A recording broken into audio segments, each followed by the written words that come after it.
성경은 처음부터 장과 절로 구분되어 있지는 않았습니다. 4세기에 처음으로 신약 성경을 장별로 구분하기 시작했었고, 그리고 12세기가 되어서야 구약 성경도 장으로 구분하는 일을 시작했습니다. 지금 우리가 가지고 있는 성경의 장과 절의 구분은 16세기 제네바 성경을 따르고 있는 것입니다. 성경이 장과 절로 구분된 것은 장점도 있고 또 단점도 있습니다. 현대 독자인 우리들은 이런 장점과 단점을 잘 활용해야 좋습니다. 장점은 장과 절이 있어서 성경을 빨리 찾기 쉽고 또 기억하기 좋다는 것이죠. 단점은 저자의 의도를 놓칠 수가 있다는 겁니다. 하지만 우리는 성경을 잘 연구해서 이 부분은 또 극복할 수가 있습니다. 우리가 요한복음을 계속 살펴보고 있는데 2장에서 4장은 원래 하나의 단락으로 기록이 되어 있습니다. 예수님께서 갈릴리 가나에서 물을 포도주로 바꾼 첫 번째 표적으로 시작해서 같은 장소인 가나에서 왕의 신하의 아들을 고쳐주신 두 번째 표적으로 이 4장이 끝이 납니다. 요한이 하나의 단락으로 기록을 해놨다는 거죠. 2장에서 4장은 여러 가지 사건들이 나오는데 요한이 한 가지를 강조하고 있는 것입니다. 예수님이 물로 포도주를 만드신 사건, 성전에 가셔서 내가 참 성전이라고 말씀하신 것, 니고데모와의 만남, 사마리아 여인과의 만남, 그리고 왕의 신하와의 만남, 이 모든 것은 예수님이 누구이신가를 보여주면서 우리에게 믿음이란 무엇인가를 생각해 보게 하고 있습니다. 요한의 관심은 우리가 믿음이 있느냐 없느냐가 아니고 우리가 어떤 믿음을 가지고 있느냐에 관심이 있습니다. 믿음에는 크게 두 가지가 있습니다. 참 믿음과 거짓 믿음이 있죠. 거짓 믿음은 잘못된 믿음이라고 할 수 있습니다. 요한복음 2장에서 4장에는 거짓 믿음에 대해서는 그렇게 크게 강조하고 있지 않습니다. 우리도 그래서 이 부분은 다루지 않을 겁니다. 참 믿음은 바른 믿음이죠. 참 믿음에는 또 두 가지가 있습니다. 우리가 흔히 표현하기를 강한 믿음이 있고 또 약한 믿음이 있다고 하죠. 성숙한 믿음이 있고 미성숙한 믿음이 있습니다. 표적을 봐야지만 믿는 믿음이 있고 말씀을 듣기만 하고 믿는 믿음이 있습니다. 이 모든 믿음들은 다 참 믿음입니다. 이것들을 거짓 믿음이라고 말하지는 않습니다. 2장에서 4장에 나오는 인물들의 믿음은 모두가 다 참 믿음입니다. 각각 믿음의 성숙도와 강도는 차이가 있지만 모두가 다 어느 단계에 있어서 바른 믿음을 다 가지고 있는 겁니다. 제자들은 물이 포도주로 바뀐 이 표적을 보고 믿는 믿음을 가지고 있었고, 사마리아 여인은 자기가 행한 모든 일을 예수님이 다 하신 것을 알고 나서야 믿는 믿음을 가졌었고, 그리고 사마리아 마을의 사람들은 예수님의 말씀을 듣기만 하고 믿는 그런 믿음을 가졌습니다. 우리 예수님은 이렇게 가시는 곳마다 표적을 행하시고 말씀을 전하시면서 예수님이 누구이신가를 알려줬고, 사람들이 그 예수님을 알고 믿음으로 구원을 받게 하는 일들을 계속해 오셨습니다. 이제 예수님은 예루살렘과 사마리아에서의 사역을 마치시고 저 북쪽 고향이 있는 갈릴리 쪽으로 가셨습니다. 43절에 보면 이틀이 지나매 예수께서 거기를 떠나 갈릴리로 가시며, 여기서 이틀이 지났다는 것은 사마리아 여인을 통해서 마을의 사람들이 예수님을 믿었죠. 그들이 예수님에게 우리와 더 함께 있어달라고 부탁을 하자 예수님께서 이틀을 더 그곳에 계시며 그들에게 설교를 하셨죠. 그래서 마을의 많은 사람들이 예수님을 믿었던 그 이틀의 기간을 말하는 겁니다. 이 이틀이 지난 후에 예수님은 사마리아를 떠나서 갈릴리 지역으로 가셨습니다. 예수님은 고향을 향해 가시면서 희한하게 이런 말씀하셨습니다. 44절에 보면 친히 증언하시기를 그러므로 선지자가 고향에서는 높임을 받지 못한다. 우리 성경에는 그러므로란 단어가 생략이 되어 있습니다. 아마도 흐름에 맞지 않아서 뺀 것 같기도 한데 사실 이 단어는 이 흐름에 맞지가 않습니다. 사마리아에서는 예수님이 큰 환영을 받았는데 고향에 가면은 환영받지 못할 것을 아시고도 그러므로 갈릴리로 가셨다. 이거는 표현도 맞지 않고 논리에도 맞지 않습니다. 그런데 우리 예수님은 일부러 이렇게 말씀을 하신 거죠. 왜 그러겠습니까? 예수님은 그곳에 가면 내가 환영받지 못한다는 걸 아시지만 그래도 그곳에 가서 복음을 전하는 것이 자기를 보내신 하나님의 뜻이고 하나님의 일을 온전히 이루는 것임을 알기 때문에 환영받는 자리를 기꺼이 떠나고 환영받지 못하는 자리로 기꺼이 나아가신 겁니다. 이렇게 말씀하시고 예수님께서 갈릴리에 가셨는데 예수님의 말씀과는 다른 상황이 벌어졌습니다. 45절에 갈릴리에 이르심에 갈릴리인들이 그를 영접하니 이는 자기들도 명절에 갔다가 예수께서 명절 중 예루살렘에 사신 모든 일을 보았음이더라. 갈릴리 사람들이 예수님이 오신 걸 보고 환영하고 믿었다는 거죠. 그런데 여기서 환영하고 믿었다는 것은 사실 처음에 우리가 말씀드린 바른 믿음은 아닙니다. 뭘 보면 알 수 있냐면 44절에서 예수님이 이곳에 오시기 전에 하신 말씀이 있죠. 선지자가 고향에서는 환영받지 못한다고 했죠.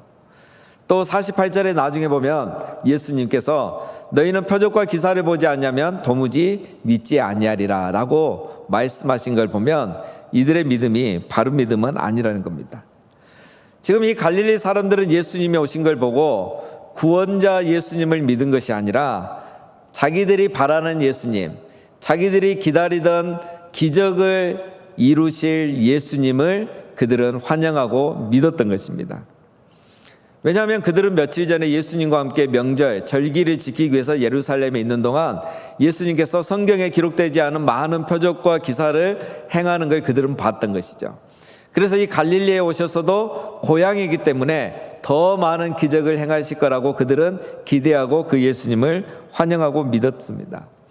그런데 우리 예수님께서 어떻게 하셨습니까? 이곳에서 많은 기적을 행하지 않으셨습니다. 예수님은 물로 포도주를 만드셨던 가나라는 곳으로 가셨던 겁니다. 이것을 보면 지금 이 갈릴리 사람들의 믿음은 바른 믿음이 아니라는 것을 우리가 알 수가 있습니다. 그런데 이 가나에는 바른 믿음을 가진 한 사람이 있었습니다. 예수님이 이곳에 오신다는 소문을 듣고 왕의 신하가 예수님을 찾아왔습니다. 이 왕이란 것은 여기서 로마의 황제가 아니고 헤롯 대왕의 아들인 헤롯 안티파스를 말합니다. 이 헤롯 안티파스는 유대인의 북쪽 갈릴리 지역만을 다스리는 그런 왕이었죠. 이 왕의 신하, 이 신하는 헤롯 안티파스의 신하였습니다. 그리고 이 신하의 집은 아마 가버나움에 있었습니다.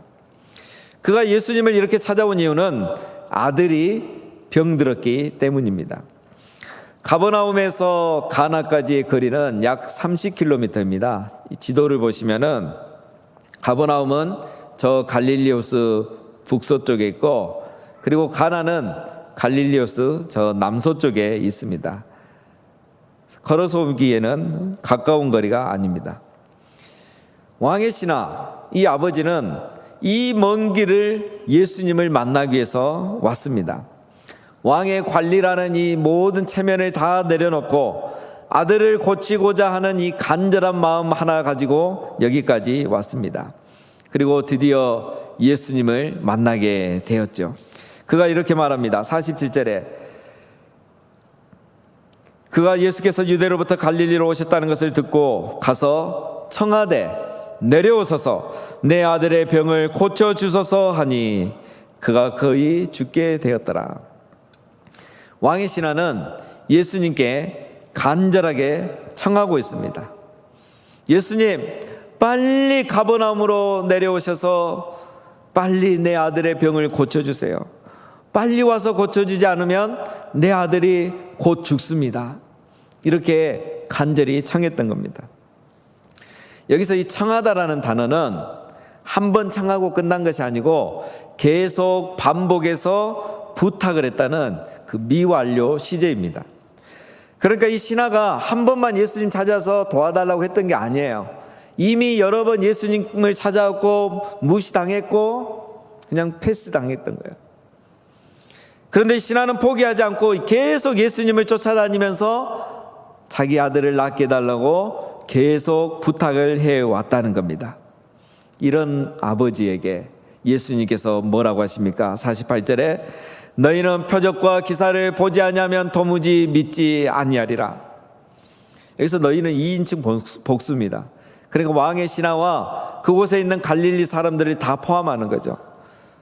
그들에게 너희는 기적을 보지 않으면 도무지 믿지 아니하리라고 말씀하신 거예요. 여러분, 우리가 이 사건의 결과를 알고 있기 때문에 이 말씀을 보면 또 생각나는 장면이 하나 있죠. 예수님께서 갈릴리 가나에서 혼인잔치집에서 물을 포도주로 바꿔주실 때 이런 말씀하셨죠. 마리아가 포도주가 다 떨어졌나이다 라고 말했을 때 예수님께서 여자여 나와 무슨 상관이 있나이까 내 때가 이르지 아니하였나이다. 예수님은 해준다 말도 않고 안 해준다 말도 않고 그런 식으로 얘기하셨죠. 지금 동일하게 왕의 신하에게 그렇게 말하고 있는 겁니다. 여러분, 우리가 왕의 신하라면 지금 어떤 기분일까요? 갈릴리에서 아들 하나 살리겠다고 30km를 걸어온 그 애타는 마음을 가진 아버지에게 이렇게 해도 되겠는 겁니까? 죽어가는 아들을 둔 이 아버지의 마음을 이렇게 헤아려 주지 않아도 되는 겁니까? 오늘날이라면 큰일 나겠죠. 그런데 이 왕의 신하가 포기하지 않습니다. 49절에 주여 내 아이가 죽기 전에 내려오소서. 신하가 굴하지 않고 다시 간청을 합니다. 내 아이가 죽기 전에 빨리 가버나움으로 내려오소서. 그래서 제발 내 아이를 위해서 기도해 주세요. 안수기도 해 주세요. 그럼 내 아들이 나을 겁니다. 이렇게 간절히 간청을 한 겁니다. 예수님께서 그 믿음을 보시고 이렇게 말합니다. 55절에 예수께서 이르시되 가라 내 아들이 살아있다 하시니. 여러분, 이 말을 들었을 때 이 왕의 신하가 무슨 생각이 들었을까요? 제 생각에는 굉장히 혼란스러웠을 것 같아요. 지금 신하가 기대하는 건 뭡니까? 주여 내 아이가 죽기 전에 내려오소서. 이 말은 예수님께서 나와 함께 가버나움에 빨리 내 집에 가서 내 아이에게 손을 얹고 안수기도 해주시면 나을 겁니다. 빨리 가야 됩니다. 죽기 전에 가야 됩니다. 죽으면 끝납니다. 소망이 없습니다. 그렇게 간청을 했거든. 예수님이 가라 내 아들 살아있다. 이 순간 이 신하 아버지는 어떻게 반응해야 될지를 몰랐을 겁니다. 여러분, 우리 예수님께서 왜 이렇게 말씀을 하셨을까요? 신하는 기적을 요청했는데 예수님은 믿음을 요구한 것입니다.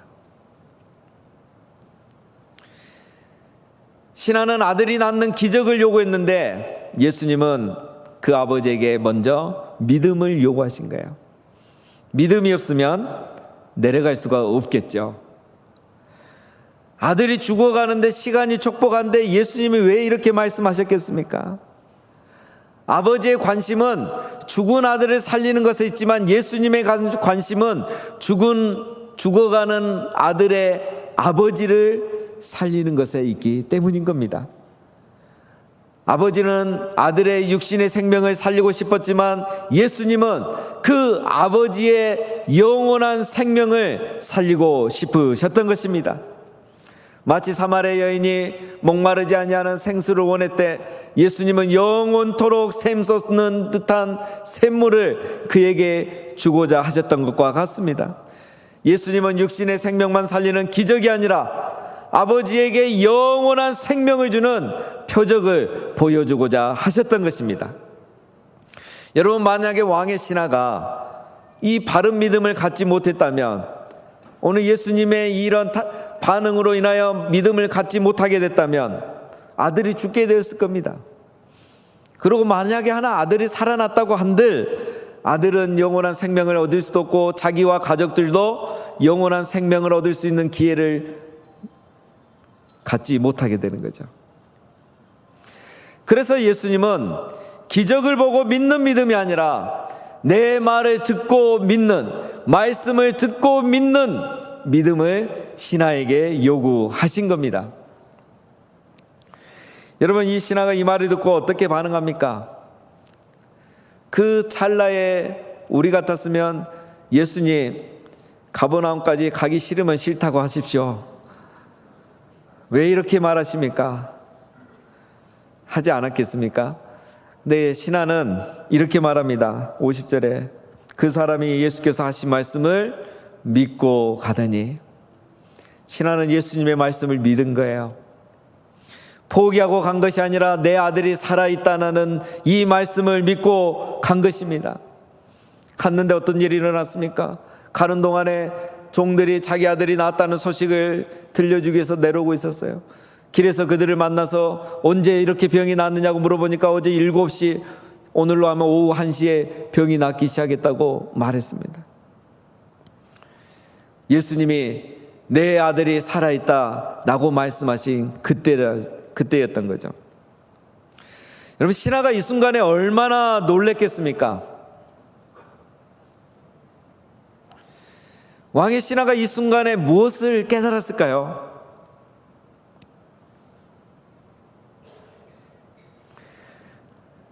예수님은 말씀만 하시면 가버나움에 가시지 않아도 가버나움에 가신 것과 다름이 없다는 것을 신하가 깨닫게 된 것입니다. 처음에는 예수님이 가버나움에 가셔서 아들에게 손을 얹고 안수기도 해야만 낫는다고 믿었는데 지금 보니까 그게 아니었습니다. 내가 아는 예수님은 그게 아니었습니다. 예수님은 말씀만 하셔도 손을 대신 거나 다름이 없고, 말씀만 하셔도 가버나움에 가신 것과 다름이 없고, 여기서 말씀만 해도 가버나움에서 안수기도 한 것과 다름이 없다는 것을 그는 알게 된 것입니다. 예수님은 말씀하시면 말씀대로 이루어진다는 것을 알게 된 겁니다. 예수님의 말씀은 시간과 공간을 초월해서 기적을 이룬다는 것을 알게 된 겁니다. 태초에 하나님이 말씀하시니 말씀대로 온 천하 만물이 그대로 이루어진 것처럼 예수님도 말씀만 하시면 말씀대로 이루어지는구나. 예수님이 하나님이시구나. 예수님이 구원자이시구나. 왕의 신하가 이걸 깨닫게 된 것입니다. 기적을 행하시는 예수님이 아니라 구원자이신 예수님, 하나님이신 예수님을 신하가 알고 믿게 된 것입니다. 이 예수님은 육신의 생명만 살려주실 수 있는 분이 아니라 영원한 생명까지 주시는 하나님, 우리의 구원자 메시아라는 것을 신하가 믿게 된 것입니다. 그래서 이 신하가 바로 집에 돌아가서 자기 가족들에게 이 놀라운 복음을 전하자 온 가족이 예수님을 믿는 역사가 일어난 것입니다. 사마리아 여인 장면과 비슷하죠. 사마리아 여인이 믿고 그 다음에 사마리아인들이 예수님과 이틀을 유하면서 예수님을 다 믿지 않았습니까? 지금 신하가 예수님을 믿게 되고 이틀 후에 온 가족들이 예수님을 믿게 되었습니다. 여러분, 이 왕의 신하는 처음에는 기적을 구하는 그런 사람이었습니다. 내가 원하는 것을 들어주면 내가 예수님을 믿겠습니다. 그런 믿음을 가졌던 사람입니다. 그런데 오늘 이 사건을 통해서 그는 참 믿음, 바른 믿음을 갖게 되는 거죠. 예수님의 말씀을 믿는 믿음을 가진 겁니다. 예수님의 말씀을 믿고 순종하는 믿음을 가진 겁니다. 그랬더니 그는 구원에 이르는 믿음을 갖게 되어 온 가족이 구원받게 되는 나를 맞이하게 된 겁니다. 여러분, 많은 사람들이 교회를 다녀도 구원에 이르는 믿음을 갖지 못하는 이유가 여기에 있습니다. 성공하게 해주면, 부자가 되게 해주면, 기도를 들어주면 내가 믿겠습니다, 이렇게 생각하는 거죠. 오늘 신화를 보면 이 신화는 아들이 낳은 후에 예수님을 믿은 것이 아닙니다.